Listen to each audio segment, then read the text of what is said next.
false witness or something. What is the interpretation where, Thou shalt not bear false witness. There's no reason to lie. There is the thing, the white lie. Where guy puts on impersonation. Well, do I look good with a cowboy hat? There's no Asian in America. There's no Asian in the world that looks good with a cowboy hat. But anyway, I like to teach this part of my life. I like teaching just the basics of kickboxing that I learned, so you guys don't have to be kickboxers like I was for 28 years. You just trust me. I'm not telling you anything that's a lie. You keep your chin down because you'll be more likely to survive. Keep your eye on your opponent, elbows in, exhale whenever you throw a serious technique. That'll help you condition-wise. You got to do all the stretching. Listen to your instructor, stretch, do all that. It's always better to hit your opponent with a punch or kick he doesn't see, which means you got to use a little bit of strategy. I tell, and I don't mean this is derogatory, with my opponents. I said I beat my opponents with my IQ. Because when they think, I say, when they think they're only hit them with heckle, I hit them with jab. But it's not that difficult to fake people out. But that's part of what you're doing, If you've got somebody who's getting strong, you're a little nervous about, you make him think you're getting, you go to his body and say a punch, but you're really saving up a shot to his chin. But just that little strategy can make you win in a life or death confrontation. If they think you're vulnerable someplace and they go for it, you set them up and then you can counter them. How many people heard counter fighting? Because that's a style of fighting. Well, that's what I did. And I think most fighting trainers will tell you that, everybody sit down for a minute now because the physical part is pretty good. I just want to do, we're going to do the self-defense, the elbows, knees, headbutts, and eye poking. But I want you to be able to ask questions because I want to say the very, very ending of the seminar for explaining anything. I don't want somebody to come here and say, seminar, I wish I would ask you about this. But this is open to everything, like even the movies. Mike Sawyer runs the U.S. Open. He called me up one day and said, I need you to teach a seminar. We got a lot of requests for seminars. I said, oh, great, I got this seminar on martial arts or kickboxing that. She said, no. They want to know how the heck you went from Cocoa Beach, Florida, to Hollywood, you started how he's got in the movie business. I can tell you that too. But every actor has their own story, and they're all different. They're all different. Brad Pitt, look, I've had rough times in Hollywood the first years I was there, monetarily rough. Brad Pitt had to put on a chicken outfit and point, I think he had a sign, he pointed to El Pollo Loco. And the reason why they had that, because people would be embarrassed. Nobody wants to see all their friends driving by and Brad Pitt's got a chicken outfit. No, they gave him a chicken head, so he didn't have to be too ashamed. But that was one of his jobs, so I have a lot of respect for him. He wanted to be an actor so bad, he wore a chicken outfit. Now, I didn't get, times did not get that tough with me. I can't say that. But I will say in the martial arts, I did have struggles. I had fights that I lost. I thought I should have won. I had injuries that were nagging. Some of them lasted a long time. I don't know if it's coincidence or maybe it's something physical, but all my injuries happened on the right side of my body. I have a bad right, my right eye is not good. But anyway, I had a bad left stigma, and somehow my right knee, right hip, right shoulder were all injured. It's all healed now, by the way. It's all 100% healed. So I'm in better shape now than I was when I was actually a fighter because I was fighting through pain, and I don't have that anymore. So I always tell people it's because I take vitamin and mineral protein supplements. So I suggest everybody in here do it. That's what. I'm 64 years old. I wish I was 64. What? I think I asked you this before. What vitamins and minerals are you taking? Look, it's not the brand. I'll try it. It's not the brand. It's not because I've taken many different. The companies come to me every time I go to Arnold's thing and they give me just boxes of it, ship them to my house, and they say, "Can we just say you're using them?" I said, "Yeah, but I'm not really endorsing them. I'm not getting focused. Oh, this is the best vitamin you get." And I've been on many different brands. I just suggest to people, don't get the cheapest vitamins you can get because there's a difference between driving a Rolls Royce and a Honda Civic. If you pay a little more, you get better quality vitamin. So get the medium price. You can ask your moms and dads because it's not in the food. It is not in the processed food we're eating. The vitamin minerals you need. And I wish I could have been a great athlete if I was on it when I was 5 years old. But I didn't start vitamin mineral supplements until I was 45. And I came out of retirement the last time. And I've been doing it ever since. So I guess I've been doing it about 20 years now. And I do that. I don't wear glasses anymore, by the way.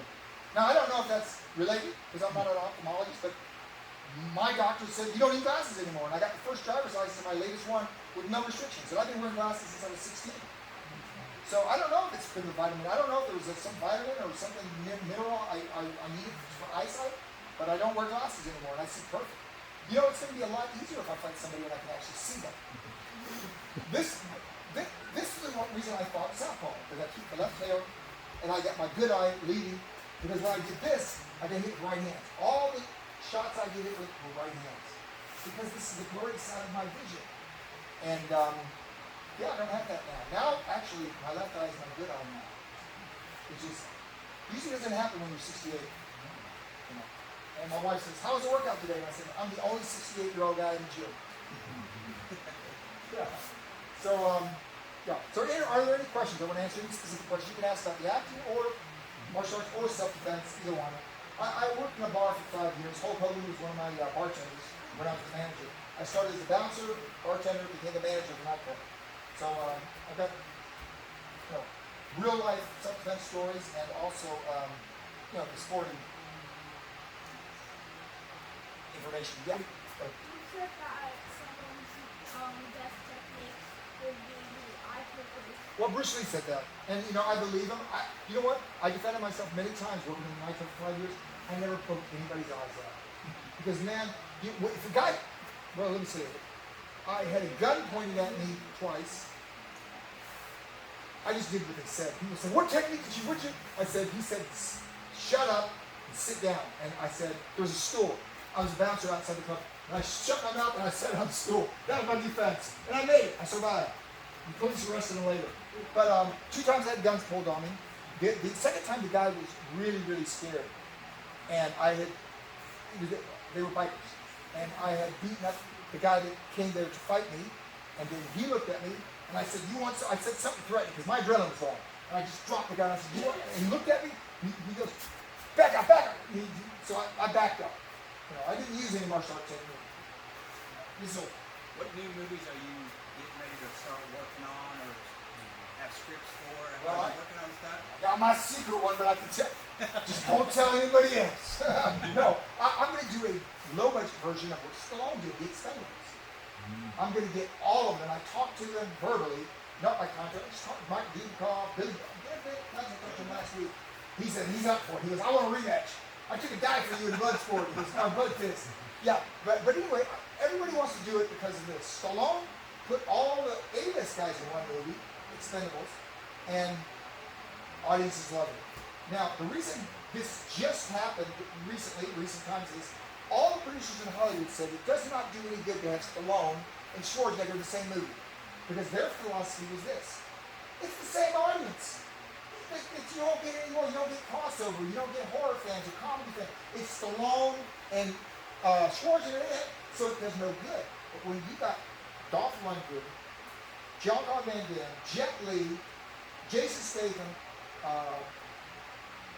Sylvester Stallone, Bruce Willis, when you got all those stars in one movie, we action fans, we can't possibly just pass it up. They're all $100 million grossers, and Stallone broke the mold. So I am going to rip off Stallone, and I'm going to get all the B-movie guys you've seen. If they've said one line of dialogue, I said, "You could be in for one day, come in, want to do one scene," and they've all said verbally yes. So I've got a vampire script, basically. It starts off as a regular movie, and the very last scene, I think some cops are fighting bank robbers. Of course, I'm going to be real cops. And we're all retired cops, we can teach you, but there's a storyline why we're at this bank robbery trying to save these hostages. And they run to a building. Inside that building is full of vampires. And the bank robbers and the cops join forces. Because now it's basically humans versus vampires. And the bank robbers, half of them are going to be B-movie guys that you're going to all recognize. Lauren Avedon, I don't know if you know him, Gary Daniels, just a lot of, I think Michael J. White is going to be the current SWAT commander. He's only going to do 3 lines of dialogue. send him home. But yeah, so that's what I've got. It's a dragon version of I'm gonna rip off Stallone and do my own. It's called the Dependables. You don't think they're gonna guess what we're ripping off, do you? Yeah. The favorite one that I was in was probably Red Sun Rising. And you can watch all these movies for free. You guys can, even though they're already because I broke nets and I shot people.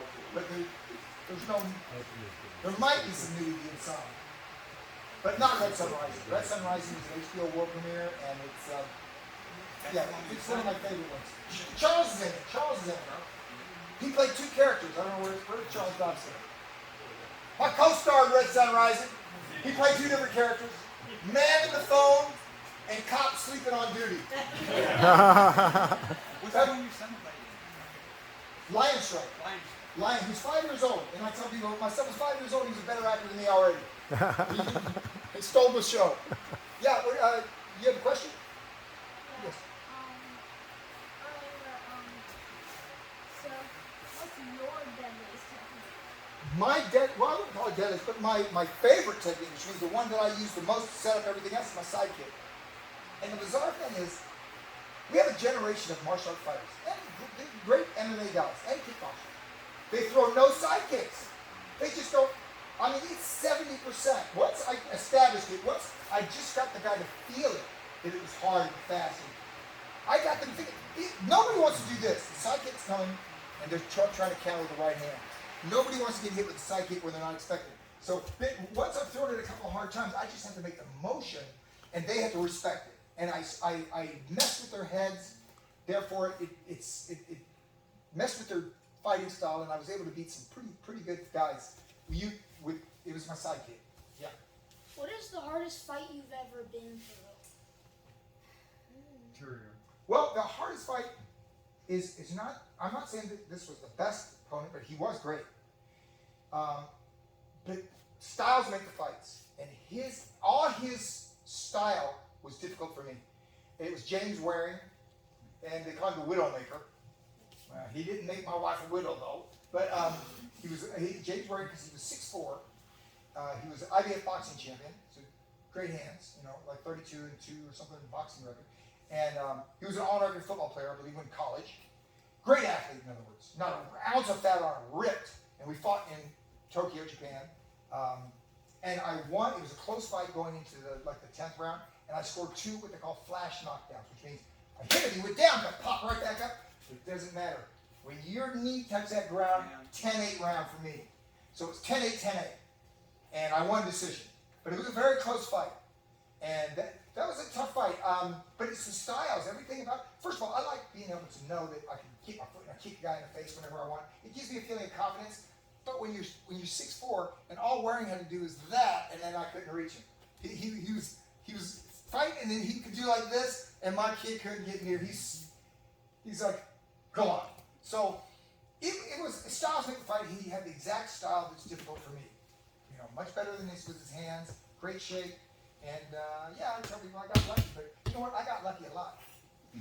He fought Maurice Smith right after my fight, and they fought in Canada, which is fair because they're both Americans, and it was a draw. They each scored knockdowns on each other. And then me, not understanding how this was going to work out, I cast them both in one of my movies in the Philippines, Blood Fist 2. And these, you can watch them on YouTube, they're all free. Blood Fist 2, and every time they said cut, him and Waring argued about who won that fight. They just had, he goes, oh, you know what? You mentioned something yesterday after breakfast about you landing something. He said, but you know, Raj, you landed that left hook. I kicked you and knocked you into the ring ropes. I won that round. They fought each other 10 rounds. But what tells me that neither one of them, they never had a rematch. Why would two guys around the same size fight to a draw and never have a rematch? When they both are yelling at each other that they won, they never got over. Well, at least on the set. To this day, the last time I saw them together was my retirement fight. James Waring was the referee. Maurice Smith was color commentator. And they saw each other, and it was just like old friends. That's what it should be. When we're done fighting, we should be friends. But I'm sorry, Conor McGregor, is not going to be friends with the guy from Kazakhstan. What's the, Habib. He's bad mouthing his religion, his family. Tyson says he wants to eat their children. Well, you can't be friends with your opponents when you say stuff like that. I asked Benny Urquidez, I said, Benny, we probably could have got bigger audiences if we just done like championship wrestling. If I just jumped on a table and started screaming at my opponents and all. And he said, yeah. He said, you know what though? He said that's not my traditional. I show respect. We bow to my opponent. Then I go by the rules and I win or I lose. And then I accept whatever the decision is. Shake his hand. We can be friends. That's not modern day MMA. They took some of the marketing of the WWE and used it to good advantage. They made a lot of money, yelling, screaming, bad mouthing each other. But I missed out on some of the money as a fighter. But I was offered several fights for the UFC. Every single one I said yes. And for reasons, Dana White, the reason why people leave Dana White, like I said, Randy Turd and even a lot of guys got mad at him. He sends a matchmaker to me in Las Vegas to fight Matt Hughes. Matt Hughes is a high school wrestler who throws the Superman punch. He jumps up in the air. Anyway, he's strong, he's big, he slams some guys down, and he beats some guys. He beat Hoist Gracie, but after he fought Hoist Gracie, they offered me to fight. So I watched him, and I said, I think I can beat the wrestling, but I'm not going to tell him that. But I said, I'll definitely fight him. And I shook on $75,000, which was not big money, but they were losing money at the time. It was not the big success that MMA became. They wanted me to fight Matt Hughes. And Dana White sent the contract, and it was for a little over half that. It was like a bizarre number, $47,500 or something like that. And my agent said, I thought you said it was $75,000 for Matt Hughes. I said, it is. And he said, well, the contract doesn't say that. And I said, well, call Dana and ask him what's going on. And so Dana says, well, I decided it wasn't that much of an exciting fight for Matt Hughes anyway. And I said, well, you know what? I don't need the money. I wasn't doing this for the money, but that's disrespectful. You do what you say in business. And he said, well, I didn't talk to you directly. I said, I talked to your matchmaker. He made the offer. He brought up the number. I didn't say 75. Probably I would think that they would just say 45,000 right off the bat or something. If they just give me, because I wasn't doing it for the money. I just thought, I watched Matt Hughes, not his offense. I watched his defense, which is none. If there's one guy I can hit with the sidekick, it did Matt Hughes. Because he doesn't come in like, he comes in like Randy Couture. And he got knocked out with a front jump kick. Now, how many tournaments have you ever seen? You ever seen anybody hit with a front jump kick? No, because all of you already learned to put one side forward. If somebody jumps up and throw a front kick, you just go like this, and that's it, you're safe. But UFC champion, Randy Couture's like this. Well, I don't think I could get out of the way of a front jump kick from here, and that's where he was. He retired after that. That was it. That's one of the things I've always respected about you, Don. You always, I've watched many of your fights, even in Florida. I remember I drove you to West Palm for the one. Did I win? Yes. Oh, because I was going to say you gave me bad luck. But anyway, that's one of the things I've always respected about you. Like all these guys, professional kickboxers, world champions that you put in your movies and stuff. You're always, once the fight's done, you're not bad mouthing, you're not enemies. That's one of the things I've always respected about you. I have nothing against my opponents. As a matter of fact, I have more in common with them than the average person. Like we're all trying to run, we're martial artists. It was never an emotional thing for me. It was just a technical thing. Now, there are a couple of guys who I fought who I just don't like as people. They're just bad people. I'm not going to mention any names, but his name's Dennis Alexio. but I'm not going to mention any names. But no, because for one thing, he uses the N word when he's talking about Waring and Marie Smith. And, it's a backward thing. He's in jail now, I think. He's in jail, yeah. I mean, he's not just disrespectful to martial artists. He doesn't respect the law. Don, can you tell the story about how you got licensed right before Alexio went in to get licensed when I think you were about 38 for the drop? Oh, yeah, it's a comedic story, though, because I'm 38 years old, and or 48 years old. Chip, I was 48. I was 48 years old, and the boxing license is not easy to get when you're 48 years old. So I go to the athletic commission. I have to be interviewed by them, and I see Dennis Alexio, this guy I fought, who's the heavyweight champion for one of the organizations. He's sitting there, and he goes up, and they go, Mr. Alexio, what is your qualifications for getting this license? And he goes, well, I'm 72 or 62 and 0 with 1 loss, and I'm going to retire in California. I want my license. I want to fight in California. They go, oh, congratulations. Here, Mr. Alexio. And I come up there and I go, Mr. Wilson. They go, you're 48 years old. Why do you want a license? I said, well, you know what? That guy you just gave the license to, I'm the one on his record. And the whole commission started laughing. And they go, here, good luck in your fight, Mr. Wilson. I got my license by cracking a joke. I didn't even have medical records or nothing. I just said, the guy the undefeated guy with 1 loss or whatever, that loss was me. And yeah. So anyway, I fought 48 was my last fight, and I'm getting the offers now to fight in what they call these exhibitions. And the potential guys are people that I would fight. And there one I will say that I said no to because he might. It's going to be a real fight. I don't want a real fight. I was offered to fight with Mickey Rourke, which I said yes. And he immediately called Mickey and said, hey, they're going to be talking to you. Mickey couldn't do it right now because he's got 4 movies to do back to back. And my guess is after those 4 movies, he's going to have a chunk of money and he's going to be really out of shape. And it's not likely he's going to want to get in shape because nobody wants to do an exhibition with me and look bad. So Mickey, and it's just boxing. I'm just going to box with him because that's what they're doing. You know, that's the Tyson. What's it called, Legends? Something like that, where they get people. Anyway, but one guy I approached, I had his training partner, Jean-Claude Van Damme. No, his training partner came to a event when I was there, and I said, hey, look, tell Jean-Claude, because they made an offer to him. They offered him $1 million to sign the contract. Because after the contract is signed, that means we start saying we're going to fight. Now, they're going to still argue about the percentage of the pay-per-view, because it's going to be astronomical. It's going to be huge. Because people know if, we don't necessarily get along, me and Van Damme. But, I told this guy, and I think this might seal the deal, I said, listen, if Jean-Claude is respectful, if he just goes in there and moves and we're just sparring, like Roy Jones and Tyson, they didn't headbutt each other, they didn't throw hard punches, they quit when they got in close, they didn't try to cheat shot each other. If Van Damme doesn't do anything unreasonable, it'll be like sparring. It'll be like sparring, and then he'll go the distance. He won't be ashamed, and I'll let him throw high kicks and stuff. Because it's like Tyson fighting Stallone. You know, Stallone plays a great fighter, but that he couldn't really fight with Mike Tyson.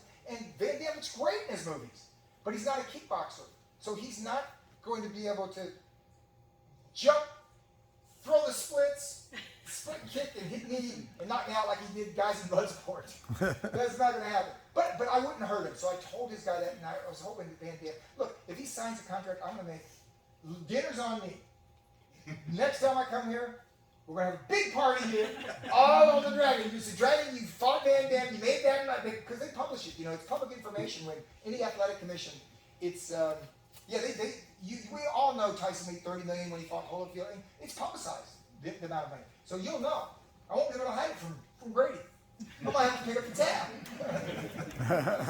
You said dinner's on the Dragon when you fight Van Damme. But he's actually going to be doing me a favor if he does that. You know, but the one guy who online we've talked about his name's Tim Witherspoon. Is anybody old enough to remember? He's a world champion boxer. He's about 6'5". He's still in great shape because he retired, but he became a trainer. So he's going to the gym. He's hitting the bag, and they're throwing his name around, so he's already training. I watched some of his old fights. Wasn't really up on Tim Witherspoon. I knew he was a world champion. But he does the thing called the Philadelphia shell, where they go like Tanya Hearns, where you can't, there's nothing to hit. You know, his defense is, and he's 250. I'm not saying Dragon's scared.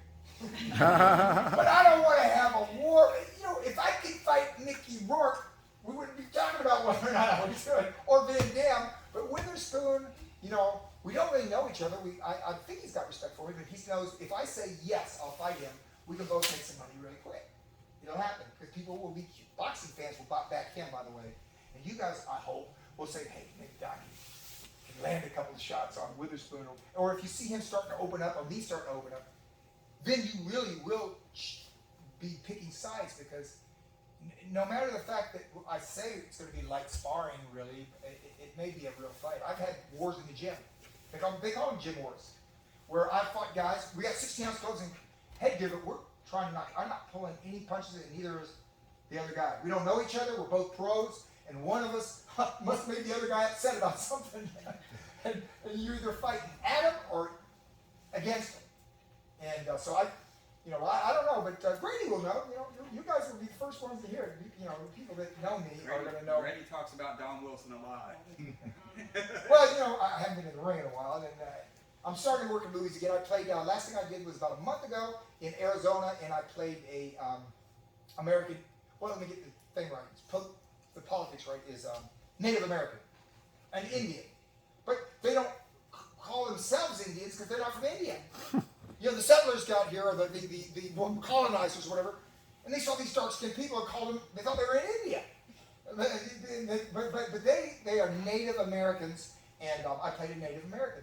And then people wrote me on Facebook. They said, "Oh, now you're going to get all this backlash." And one after another, Native Americans said, "Oh, Don, we really love you playing. Oh, you did a good job." And because my character is a good guy, he's the guy who leads the sheriff to get these bad guys. So I played a good guy, and Lou Diamond Phillips played Geronimo, I think. Lou Diamond Phillips is Filipino. I mean, Jason Scott Lee played, I think, a Indian too. Jason Scott Lee is he's a Chinese, Hawaiian, or he's not an American Indian. He's not an Native American. I keep messing up because nowadays the pronoun thing in Hollywood, because it's a little bit more. You got to be politically correct. My wife is a makeup artist in Hollywood. And she's got to get all the pronouns exactly right. For all the people, because they get upset. Hurt their feelings. What's that? They hurt their feelings. Well, I guess so.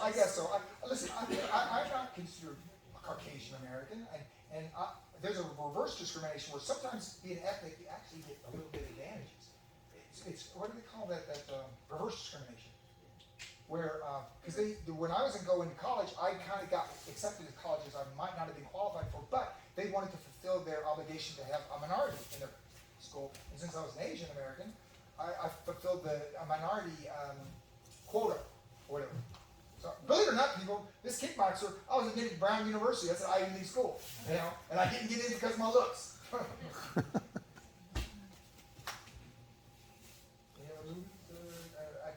Questions about movies or anything like that? I did do one seminar that was only about breaking show just for Mike Sawyer, though. I told you that. Was all the questions were, and I told him exactly how I did it.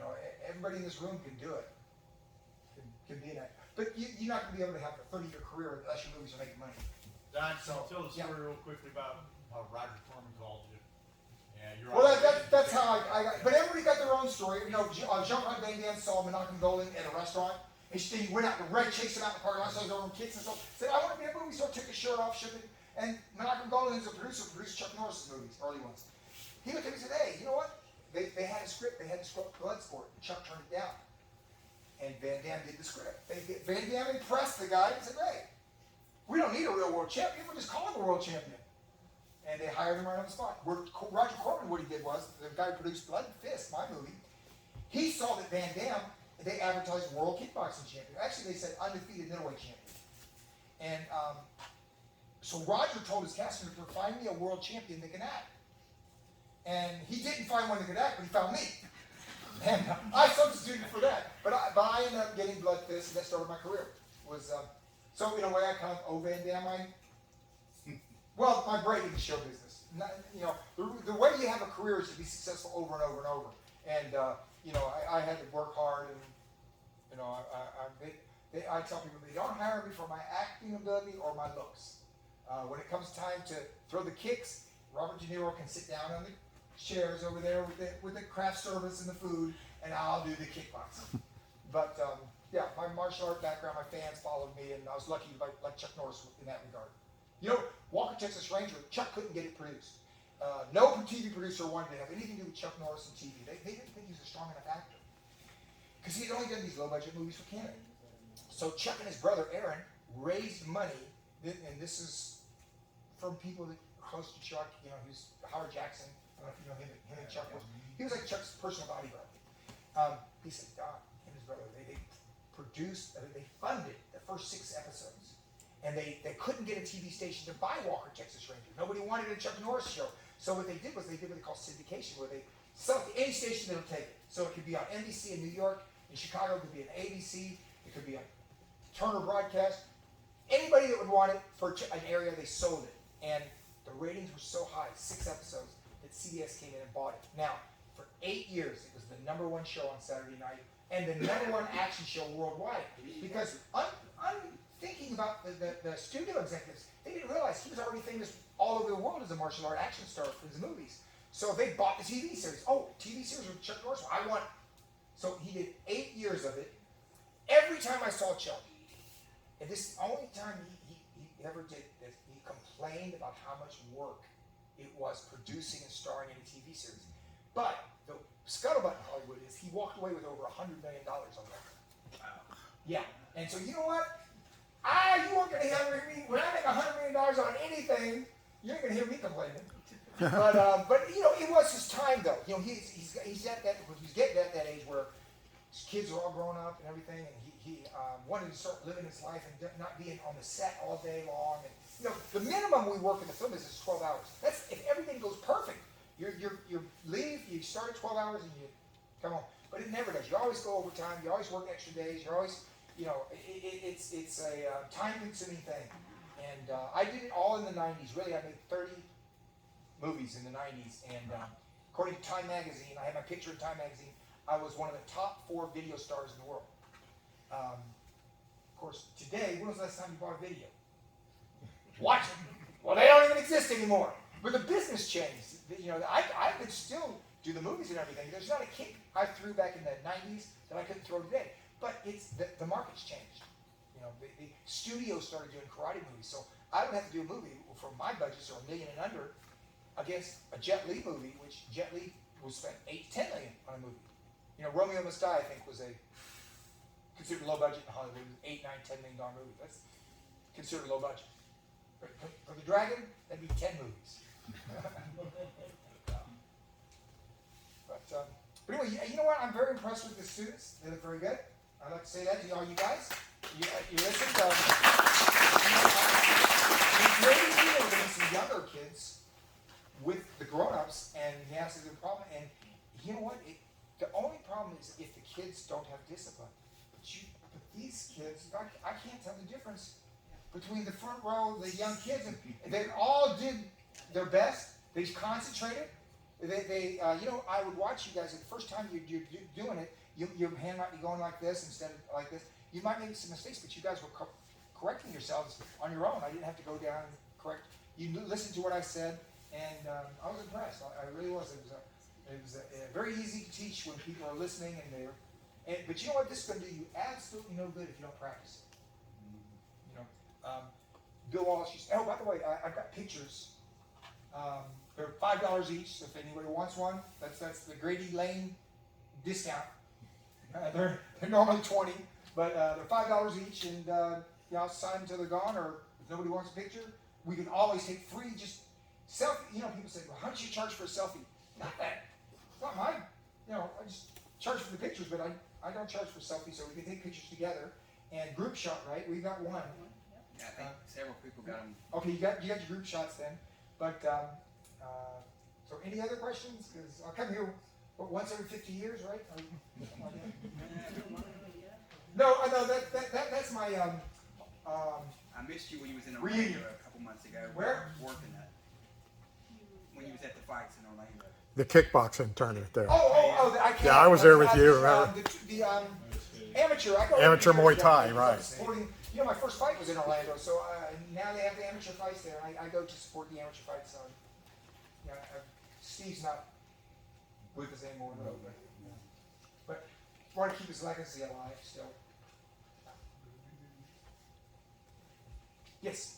Are you in need of any extras for your next movie? All the time. All the time. Let me tell you. You gotta die though. It's not easy to get into Hollywood. It's not easy to get into Hollywood. Of course. Unless you know the Dragon. Because then you're in. Because I need guys. And look, I put how many times I killed him twice in one movie. Twice in one movie. I just put a mask on. I'll kill him again. We'll kill him 3 times if we have to. But no, it's because you're martial artists, we need guys like that. And even if you're not playing a martial art, if you're not actually going to throw kicks, you're a stunt guy, you can do a stunt fight scene. There's nothing those stunt guys do that you can roll and... No, I put everybody in my movies. It's just, the movies, I get shot all over. Like the last time I was working in Phoenix. But if I shoot in Florida, which we did shoot 2 movies in Florida, but I'm sure I'll use Chip as a casting person. Maybe we'll, Donnie handled that last one we did here, but Donnie's not here now, so Grady might get you might have to call Grady up and say, hey Grady, our Dragon's coming here to shoot some fight action, man, I'm ready. Because it's always turned out good for me. The guys that I work with, first of all, I don't work with white belts generally. What rank are you? Second degree black belt. Keanu Reeves can do these movies, man. Anybody can do them. Second degree black, of course you can be in it. And that's what we look for, is higher ranking guys. We don't, a green belt or yellow belts, or I want to do a fight scene with you. If they accidentally punch me in the face, that's the end of the fight. Not the end of the fight, I mean the end of the movie. Because just a little, you saw the guy hit me with a, he's doing a stunt man. He grabs a branch and he throws it at me in the scene. Hits me right in the face, Yep, right? yep. Blood's coming off my chin like this. And we can cut, I gotta make up and fix it up. And he said it broke, but they saw it on the dailies. The dailies are the film that we shot the day before. And it didn't break. He let it go. He swung. So accidents happen. If that would have hit me in the eye, I'd be one-eyed dragon. But just luckily, the stick hit me. So when I give a speech to all the stunt guys that work with me, we get together like this group, and I say, okay, guys, look, we're gonna do 3 fights tomorrow. I'm gonna be punching a kick with 8 of you guys. I said, if anybody gets hit on this set, I want it to be me. Not you guys. I'm not gonna. If I think you're too close, you're leaning too close, I'm not throwing the kick, because I don't care what film we waste or what time we waste. I'm not gonna hurt you guys. And knock on wood, 40 years of acting, because my first film was in 1982, Chinese film. I've been acting for 40 years. I've not yet hurt somebody on the set. Like hit him with a punch or kicked him in the face. But I've heard horror stories. I had a guy, Van Damme broke a guy in Canada's neck. He kicked him so hard, it fractured a bone in his neck. The guy was all right, and he poked the guy's eyeball out. He had a fake knife made out of aluminum, and he swung it at the guy in rehearsals, and I know all about it because friends of mine testified against him. Jean-Claude Van Damme, he did the knife, and he got too close, and the director said, oh, Jean-Claude, you just got to get it in front of his face, not close to his face, because the guy was currently in the military. He was just doing some side work. He just wanted to appear in a Van Damme movie. He's like an extra. And the next take, Van Damme hit him in the eye and blinded him.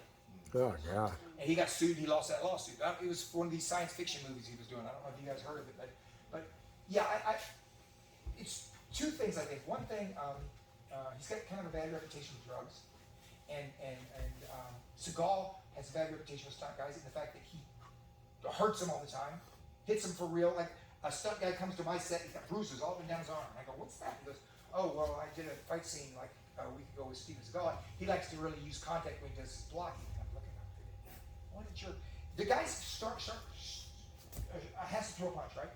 And Seagal's taking, he's like 6'4", 300 pounds, and he's just going, wham! He's just hitting him on the same spot. Thinking to himself, well, you're stunt man, you're getting paid and whatever. And he likes the idea. I think he likes it. I got proof. Seagal hurt me. Yes, you're hurting guys who are being paid to not hurt you.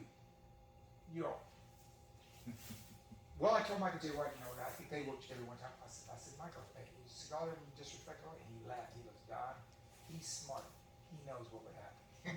If he smacked Michael J. White around, it'd be on. And yeah, so once I was at a charity event, and both times I've seen Seagal, he was eating. Both times. One was a charity event, one was at some fights, and that fights at Surf Food, I was eating. But it was a charity event. I'm sitting, so CBS Live. I'm sitting with Chuck Norris. I think Jeff Speakman might have been sitting with us too as well. But anyway, Chuck goes, hey, there's Seagal over there. I look at Seagal next table, I see him. And I go, Chuck, I said, I know you got, because they had a thing going on. Just like me and Van Damme, Seagal and Chuck Norris. What Seagal said was this. He said, I know 10 times the martial arts that Chuck Norris knows. And Chuck's answer was, how do you get a number like that? How do you come up with 10 times the amount of martial arts? How do you know what I know about martial arts? But that's what Seagal said. So I go, Chuck. I said, I'm not going to say hi to him. I've never said hi. I don't know the guy. I've never even said, Chuck goes, go over there, go over and see what he does. So I go over and I go, Mr. Seagal, I said, I'm a big fan of your work. I respect you as a martial artist and want to say that I like your movies, because he had made a few movies then, not all of them. And he just looked, he sat in the he looked at me and he put his hands, because he was a Buddhist monk at the time. He thought. He goes, well, I read he said he was a reincarnated Buddhist deity. That's like a god in the whatever, I don't know what the deity means, but he's been reincarnated in the body of Steven Seagal. And I get a phone call in the middle of the night. Now, this is for the kids to me. The kind of kid here. This actress that I know, she's auditioning for Under Siege 2. And so he has the auditions at his house. So he serves, his chef served dinner. And she said the chef comes out with a dessert tray. And she goes, there must have been 5 or 6 different desserts. And she starts laughing. And she goes, he ate one of each. Right? So he is not on a weight loss program. He is on a weight. That's how you go from, if you remember where you, above the law. He was a skinny dude, yeah. Real skinny. He was tall and lean. And what he needed to do is this. Go to the gym and start lifting weights. And drink some protein powder. And beef up a little bit. He'd be an action star today, right? He kind of had a persona, a tough guy look. When he said those tough guy lines, I believed him.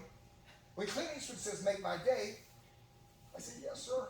Seagal had a but he blew it all, because you can name on 0 hands how many action stars there are. People go, Sammo Hung. I go, Sammo Hung does comedy. You gotta keep control of your weight if you're gonna be an action star. You don't have to be built like Stallone and The Rock, but those guys are successful though, right? Even Jason Statham, if he takes his shirt off, he looks pretty damn good. He's pretty, now I'm no longer in very good shape, but if you want to be an action star, you got to control your weight. And Seagal did not. And he did just the opposite. He went from lean to when I saw him, he didn't have a shirt and pants. He had what I would call a smock. It just hung on him like a big dress. He could have had 20 desserts and you'd never know, because he's wearing this big thing. And I was there with Mickey Rourke, Frank Stallone, who was one of the first friends I had when I moved to Hollywood. First entertainer kind of guys was Frank. We had a mutual friend. And then Mickey Rourke and I had the same boxing training. Yeah, that's how we met.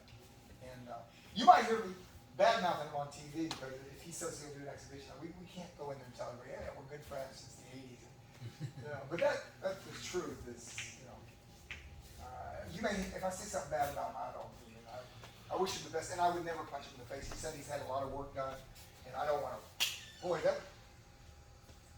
I don't even know if I'm mean enough to hit a guy that's had cheekbone implants and all that. I don't want to mess all that. I wouldn't want to punch him. So, any other questions for anybody? Let's stand up for a second. I want to finish with just self-defense. But self-defense does not require a lot of energy, because I want to just show you guys. And once you know it, it's going to be. I believe in self-defense situations, it's got to be simple. Whenever I see guys say, "No, this is a self-defense technique," he sweeps and he does 4 moves. I said, "No, that's way too much." Okay. First thing is this: the most vulnerable thing is their eyeballs. So no matter what, you're much smarter than me, but if I was to grab you and you just went for my eyes, you could scratch my eyes and I wouldn't be able to see you. So know that for any self-defense, no matter how big he is, if he gets close enough, you can always get that. Now you don't poke it like Abbott and Lou Costello. You never like, it's like in the Kung Fu Tiger Claw, and you rake across the eyes like this, because you will get something You will get something. And then you get a chance to run away. And that's their first line. Yeah, if you can mess up their eyes, somebody tries to grab you, you go right for the eyes because if your life's depending on it, I've never done it. I guess I didn't feel like my life depended on it. You know, I've had fights where guys made me mad, but not to the point where I wanted to blind him. So I haven't got. But if a guy's got a knife and he comes at you, if I get his eyes, I'm going to get those eyes because I'm not going to be having that knife sticking in me. So yeah, then all my mercy goes away. Or if I see a guy hitting a woman or hitting a child, I think that's where my mercy stops. And anyway, but so the eyes. Then the other thing is this. There's a lot of ways people can grab you when you use jiu-jitsu to get out of it, grappling. But there are a few, and I said this to one of the original UFC announcers. I can't remember his name, but he's a wrestler. But anyway, he said, well, I said, you can bite. And he said, well, you can't always bite my hands. I said, who says I'm going to bite your hands? I'm going to bite anything I've got. Chew. I said, I can chew right through that prime. You used to watch me eat that prime rib. I'll chew right through your shoulder, your gut. And he goes, well, you don't have to insult me. I said, I'm not. Jeff Latnick was his name. He's one of the original announcers, a wrestler for UFC. I said, I'm not insult you. I'm a martial artist. If my life depends on it, I'm gonna rip your throat out with my teeth. I said, a pit bull's only got one weapon, his mouth. But I don't want to fight one. You know, I don't want to get near that. And I said, if your life's in danger, biting is a form of self-defense. You can chew your way out just about any kind of grappling I'm doing. I mean, I was a wrestler in college, and I know if they allowed biting, I wouldn't have been a wrestler. You know? But anyway, so that's a dangerous thing. Eye poke. Look, what are they not allowed in the UFC? Biting and eye poking. So you think they're doing it because of the reason they're doing it is too dangerous for them to do. And isn't that the technique you want to use to save your life? Something that's so dangerous. Right. You don't want to wound them. You want to make sure they don't. If your life's on the line, you go for the eyes, and if they grab you, you bite. And it doesn't have to be their hands. That's what Jeff Lattin, but you know, reach my hands. I'm going to bite his hand? No. I'm going to bite everything but his hand. So then the other thing is, instead of learning all the punches like we just did, which are complicated, elbows. Everybody get a fighting stance? Now, these elbows work like this. You keep your hands near your face. They go up. They go over. And then the most dangerous one is up and down. Because most people don't, only a tight boxer will know how to block it. So your elbows come like this.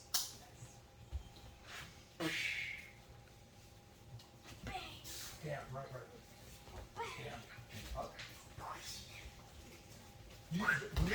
Look, in American football we wear helmets, but it's illegal to draw your elbow back and hit them. The reason it is because I'll knock you out with a helmet on. Now, if I put a football helmet on, I go, okay, punch me with the back fist. Punch me with the left hook. There's none of those punches you're knocking out with a football helmet, but with an elbow, you can. The elbow is so much more powerful, and it comes at every angle. You keep your hands by your chin, right, because your elbow works perfectly. Right, and use your body like we do all the punches, right, and then it's dangerous high one. Yeah. Because nobody's going to let it block. Right. That, imagine, because body weight, adrenaline, boom, smack. Well, because he stunned you a little bit, then he goes, wham, and then he took the Davos seminar. He used his elbows on you. Okay, so those are self-defense techniques. So you can work them on your own. You can work them against a bag, just touching the bag with it so you got coordination, you get distance. Right, and like everything else, we exhale. And the more you twist your body with it, more power it'll have. And it is deadly. It's so much more powerful than throwing punches. That's why they don't allow it. They don't allow elbows in boxing because the boxers would all just get knocked right out by hit the face of their elbow. Okay, now, when somebody goes to attack you, you keep your palms open because if you close your fist, you're breaking knuckles easily. You're gonna hit the guy's head. But if you hit with the palm, so you hit the palm, and all the punches we were doing, you can do them, even the hook, with the palm, and you won't break your hand. You can hit. My master of my style used to take a 150-pound block of ice, He weighed 240. You get up and go wham, and hit it with his palm and break it. Now, if I bring in a block of ice, do you want to punch it with a black fist? Reverse punch, shuto? No, you're going to break your hand. The only thing you can hit it with is the palm. And in Kung Fu, it's called the iron palm. And also, if you do happen to end up in front of a judge, Your Honor, I just slapped the guy. If I wanted to hurt him, I would have punched him with a fist. I was trying to keep him off me, and I just slapped him. I couldn't help it if he dislocated his jaw. So as long as the judge hasn't taken the Donald's to seminar, you'll be all right. My seminar, he's looking at you and say, I know you used that iron palm on him. That's why he got his jaw broken, because you went dragon iron palm. But anyway, self-defense, guys, we use our palms, not fists, because you're going to break them. And then you use your elbows. Then, instead of kicking, you use your knees. If I get in close, what you do is, your knees are right in the groin area, because I'm assuming a woman's not going to attack us. It's pretty low chances a woman's going to attack you. But it's going to be a guy, so the groin is a really bad target for guys to get hit. Unless he's wearing a cup, which I don't know anybody. Does anybody know anybody that wears cups when they go out? I do not. I don't have it. He might be wearing a cup when he goes out on Friday night. He puts a cup on. He's ready to go. Because this is a target where, I had 28 years of kickboxing, but I feel like if somebody just came up to me and went, I think I would be on the floor. In the groin. I don't know for a fact, but I'm thinking I wouldn't be tough enough to take it, and I don't think regular guys are. So when they get close to you, what you got to do is this, though. There is something. Your hand, you stiff arm in here because you don't want them to get here. It needs other uses. And then you do this. This is your target, and this is your weapon. It comes up and in like this. Like this. Now what they say is your hips go like this. That's where the power is. It's not like this. Watch this. It's not like that where the rear end stays here and it just goes. It's like this. In. You get reach. That's it. Now keep your hands up here though. Yeah, you want to keep the guy away. You can't even practice it. You can't even get in here and spar that way. Because it's too dangerous. But that's what you want to use for something dangerous. He lets you spar that way. You don't be going all the time. We just trade. You ever see those demonstrations where the guy says, kick me in the ground? I'm not sure. That's for real. That might be a George Dillon kind of thing. That's right. Yeah. Okay, so that's my advice on self-defense. Biting. Somebody grabs you, you can bite your way out. Going for the eyes, right? Going for the eyes. Using elbows instead of punches when the guy's close. Elbows, right? All the different angles, because and you can practice these on any bag. You can just hit it, practice it. And then for the lower body, groin, not the stomach. We use it. It's okay for in kickboxing in Japan. We use knees, and Thai boxing I use knees, but not to the groin. I do it to the body, but if it's self-defense, there's no reason to do it to the body. The guy's groin is right there. Your knee is right there. So that's. And you can practice this stuff not on each other though. You can't spar this way. But we don't spar with knees to the groin. But you two can spar that way. It takes a husband and wife to spar to the knees of the groin. Yeah. Many years ago, back when Don, actually, I think I met him before that, but when he had his school on US 1 in Cocoa. Oh yeah. That's after I closed the Cocoa Beach School. Brooks Mason used to have all kinds of pads on himself, and Don. We call it the human body bag. Body bag, and Don. It was space shuttle padding, duct tape to his body. All his legs, his body. No, but that's how I learned how to Thai box. I was kneeing and elbowing, and he was just moving around like a robot, like this.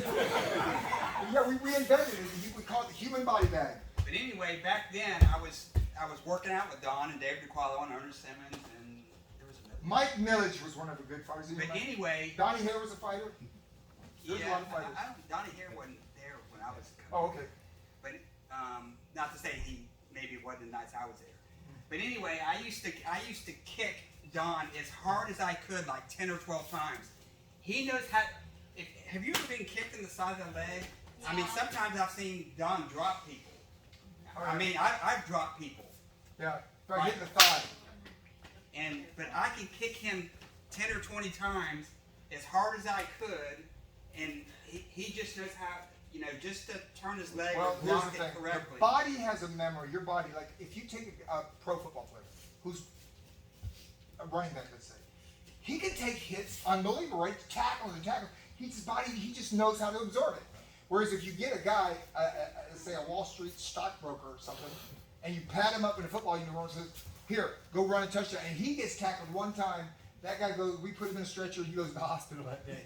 Because you can learn how to take the shots. That's what it is. It's like what you guys need to do is, everybody needs to do this, is you put on some gloves and you just hit each other in the body. You learn to take body shots by doing it. You tighten just the right amount. And with the legs, I got hit, the first time I did it with bow staffs. I had guys hit me and I would just lean forward or go with it a little bit, and you learn how to take it. But later on, I did it with actual kicking. We actually kicked each other. We kicked each other on the legs. And so you can go a little bit. What you don't want to do is this. You don't want to let somebody, like swinging a baseball bat. If you're in home run territory, that thing's going to crack your thigh and you're going to be hurt. But if you get a little closer and you jam it, when you start, then it's not really, you might stop the baseball bat there and it's not gone. Or you get it at the very end when it's all been extended and there's only a little bit the bat goes, but you just don't want, there's a sweet spot that you want to avoid with leg kicks. But believe me, my legs have been black and blue from fights. I fought 5 Thai champions and all they did was leg kick. They didn't try to head kick me or didn't try to box with me. They just thought the leg, but you know what? It was painful. And my legs were black and blue. But I learned something about myself, though. You learn things about yourself when you're a fighter for 28 years. That's not going to stop. Pain will not stop. As a matter of fact, I think what my final feeling about pain was, I'm going to make you feel it too. If they hit me, bang, and it hits my leg, I want payback. Big time. I want to side kick his leg. Well, I broke the guy's leg. 4th rated kickboxer in Thailand. Fought 6 times in Europe. All 6 wins by knockout. It was my last fight in Hong Kong. And after the fight, they had a press conference in the hospital because he had a big full leg cast. And his trainer goes, "Don Wilson beat my Thai fighter, but my fighter fought with a broken leg." And I said, "Yes, I broke it." So that was, you didn't know what to say after that. It's like if you have a boxing match and the guy breaks your jaw, you go, yeah, he won. And he threw a left hook and broke my jaw. Well, you can't blame him. No, he was the one that broke it. And but the guy was tough. He finished the fight with it wasn't snap like this. It was just a fracture. He had no problem. And I've had these. They call it hairline fractures. Let me tell you something. Hairline fracture sounds like, oh, that's a minor injury. No, it feels like a knife. And I had like a fractured rib right down my solar plexus that last fight.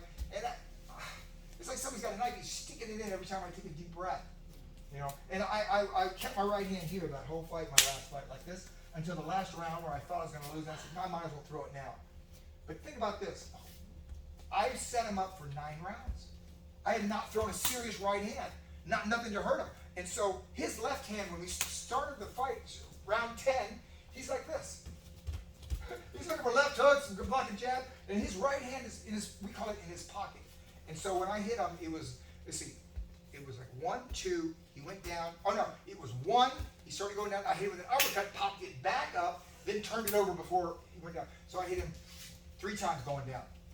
And then he didn't get up. I looked at him and I knew he was not getting up. Luckily, 4 seconds left in the clock. Was he okay? He was okay. He's fine, and I see him. He's. Hey, look, that is a consideration. I don't want to say It's the sport we did, though. It's like they're trying to hurt me, and I don't take it personal. If somebody punches me in the face, it's nothing they did wrong. Something I did wrong. Obviously, I didn't do what I was supposed to stay away from them. But it was a weird sport, and I don't advise it for anybody. No, you guys shouldn't be professional fighters. It's too damaging. It's dangerous. And there's no money in it, except even though I was the highest paid kickboxer, still to this day. And I don't advise it for anybody. But for me, the lessons that I learned, right, I'm telling you guys, it's all true. When your hands are up and your chin is down and you're moving and you're more to the side than you are straight ahead, all those things are actually true, and I proved it in the fight game. Either I did it successfully or it's done to me, or I've seen other fighters do it, or I wouldn't teach you guys. And I tell you, these elbows are so much better than your punches when you're in here. If one elbow, he could break my nose right now with this elbow. He just come across, boom. It's going to take me a long time for him to throw a left hook to break my nose off. But elbows, finger jabs to the eyes, yes. It doesn't take 20 years to learn how to do it. You just got to know if somebody grabs you, that it's in your bag of tricks. Look, I tell people, if somebody cuts in line, you're waiting to buy some milk at school, you don't go, ah! You shake and poke his eyes out. You go, well, the dragon told me to go for the eyes. He's going to the eye doctor. He goes, well, the dragon told me to go. No, if your life is in danger, not if you're mad at the guy because he cut in line or something, you don't go, ah! But that's why we're martial artists. We're not just fighters, street fighters. The martial art gyms now, the MMA gyms, some of them, the first day they come in, all they do is learn to choke people and knock people out. They don't learn the philosophy that we only use this. There's only two reasons to use any of your martial art training. One is to defend yourself. Somebody attacks you, you use every technique you can to defend yourself. Or if you see somebody else being attacked. If you see one of these kids or a woman being slapped around by some guy or whatever, or somebody being robbed, we are like, it's not our jobs, but I mean, I believe we're slightly obligated. I mean, if you see some abuse going, and you have training as a martial artist, you can't just let that guy just get his rear end beat and just keep going. Yeah, it doesn't seem right to allow that. All these are hypotheticals, though. It doesn't happen very often. But if you ever do come by a situation, it's better to have the power of a martial artist to help somebody than to not have it and then need it one day. You see something happen. I kind of like the feeling that I go all over the world, and I go to the most dangerous places, and some of the martial arts won't help you. Because it's gun battles. Matter of fact, when I was going to Iraq, and a lot of contractors, they get $150,000 a year, they work for a few years, they come back, they work in Hollywood, they get to be Hollywood security guys. And one of them said, Mr. Wilson, I understand you're going to Iraq next week. I go, yeah. He goes, you gotta be careful. He said, where are you going? I said, I'm going to Erbil, which is all the Kurds. He said, well, that's one of the safer places. But he said, we left all those Stinger missiles over there. And he said, if they just know the floor you're on, and they want you, they just go, the whole floor goes. And I'm thinking to myself, well, I'll sleep good night, things like that. Not only am I going to go, but the cleanup lady's going to go, and 3 other businessmen are going to go to a small family. I said, they're going to take my whole floor. But luckily, I'm obviously not a target for ISIS because there was nothing happened, But I was there with the Kurds, which is our loyalists. The reason why we stopped losing all our soldiers is the Kurds were doing all the fighting. And Russia, Putin, wanted the Kurds to fight for him. So basically, he arranged for this guy in Turkey to invade Iraq and kill a bunch of Kurds, and we didn't help them, and the Kurds felt that was betrayal by America, and they all went over to Russia, and they fight for the Russians now. We lost our, if we have problems in Iraq or whatever, we can't just make a phone call, and we're going to have to send troops again. Because the Kurds, they felt betrayed. They got betrayed. We left them hanging in Turkey, on the border of Turkey. Kurds and Turkish, I don't know why, but border people hate each other. Like, we don't hate the Canadians, they're right on the border. But, of course, Trump says only the rapists and the murderers come across the Mexican border. But we, in California, the #1 radio station is a Mexican station. We love Mexican people. We're like, there's no difference, there's no negative feelings whatsoever by people that grow up around Mexicans. If anything, they're hardworking, honest, on the whole, people. And we like them in California. Good for the economy. Kind of a scammy economy, though, because you pay them and you're not paying them income tax, Social Security number. I don't do any of that stuff, but it does happen. But anyway, so listen, this has been a really good class, and I told Grady the kids are good. They're the same as the adults. You guys were all great, by the way, because he was thinking maybe you wouldn't be attentive, would really try to get better and whatever. But you guys are all great. All the students are great, which means comes from the instructors. Yeah, it comes from the instructors. They're all disciplined. Good job. Or maybe these are like 2, 4. These are the 6 best ones. The bad ones they kept at home. And you guys are all great too, and it's my pleasure. This is the first seminar I've taught in 2 years. You know, because I took my COVID, my once in a lifetime vacation for the dragon. And as far as being in the movies, you know what? If I do something in Florida, I gotta call Grady, and of course we'll have to both be at the mercy of Grady Lane.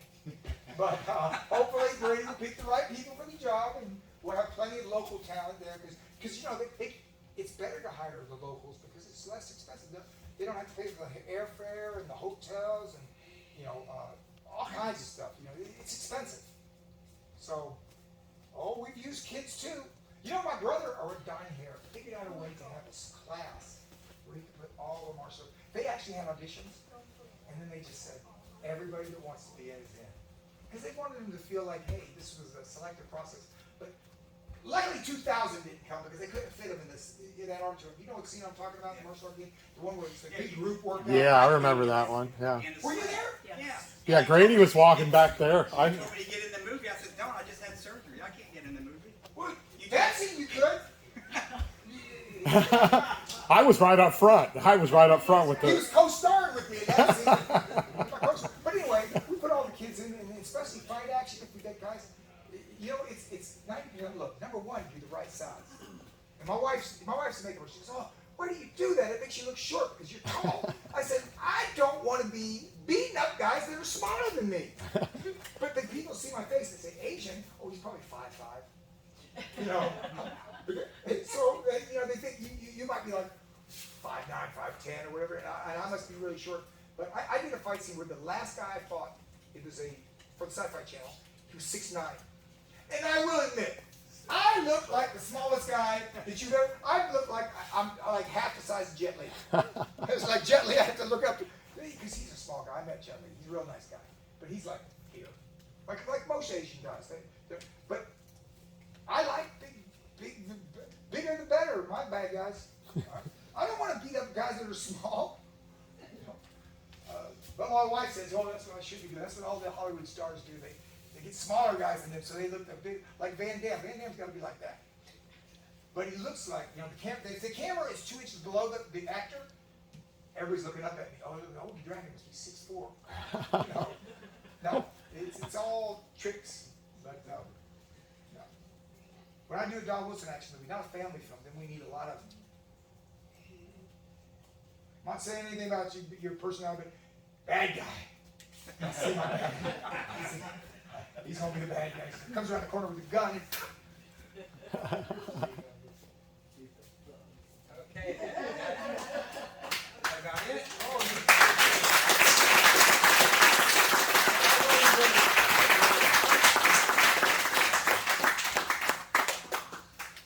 Okay, I'm going to let Don I got pictures. to my desk, and he's going to sign the pictures. Brady, thank you for inviting us. Oh, you guys did another style though, right? You did another. No. Thank you. If they still work. I'm not sure. Alejandro.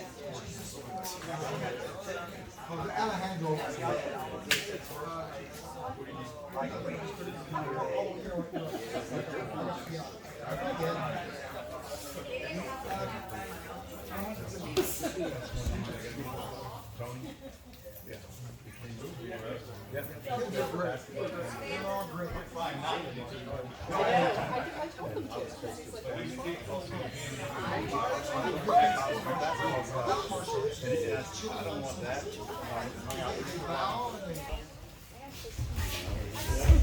So, did you get yours? Okay, and what's the name? Okay. And that's for this picture you like? Okay.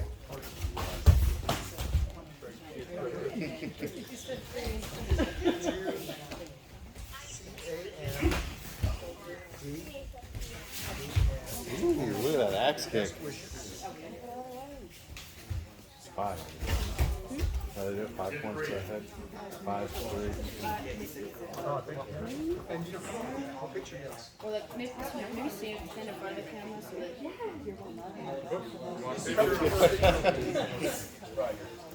It's a picture of it, because that way you know I signed it. And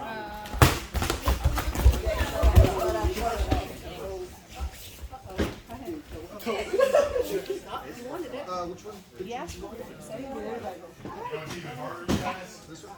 Staying the same area. It might be something that's not done. Instead of back and forth all over the floor. Stay away from us. You guys leaving? Yeah. Yeah. Okay.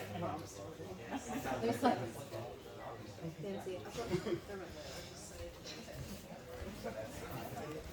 Of course. Yeah, that's one of my already. I guess so. Yeah. Can I go over there and get a picture?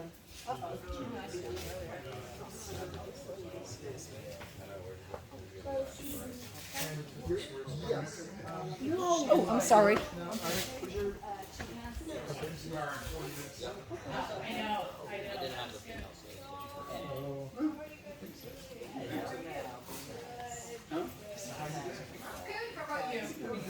Still work on that hard side, but it's You guys took very, well, it was better when I actually got out. Something happened. mine too. This is my hometown, you know. Come back to Cocoa area. I lived in Rockledge and Cocoa Beach. Yeah.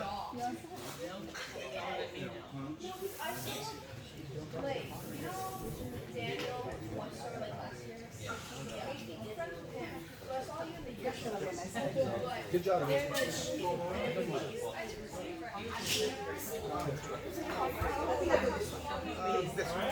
Drag your clothes on. Very good. There you go. Your first name? How you doing? Probably don't remember. I've seen you at tournaments over the years.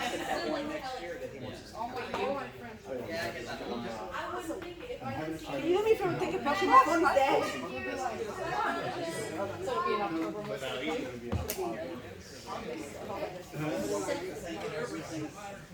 And stand up so we. I'm little. Yeah. I'm little. Saturday. This is what he normally does. I think he did the second one. Thank you. Thank you so much for coming down. My I know this is home, but the kids It's left home, us. yes. My daughter used to come up there. Tim Lewis. I mean, yeah. Bill Lewis. I remember Tim. Are you gonna take it? Oh, okay. Yeah. Oh, I'm taking his money now. And Don, I'm gonna be your cashier. Very good, very good. E-M-I? Yeah.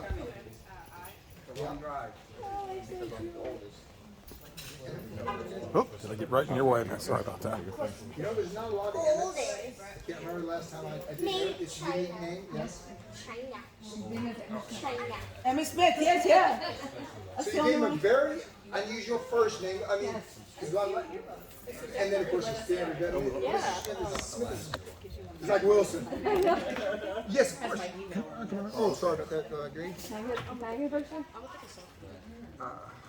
I won't move. I'm on. Look at that. Okay, and the name? Something like that. Like this, yeah, take all this. Yes, exactly. Okay, it's time to turn back. Yeah, well, you're R-rated, so some they might be a little violent, and I kill a lot, but all the bad guys. I kill all the bad guys. And then I'm up on his hip and And they're, you know, they're on Tubby TV, tubbytv.com, and a minute ago. YouTube. YouTube's plenty of them on there. Plenty. Thank you so much. Yes, my pleasure. My pleasure. Hey, before I go, you and Grady, can we get a Yeah, picture let's together? get a picture. Yeah. When you're done here. Yeah. Well. Yeah. Guys.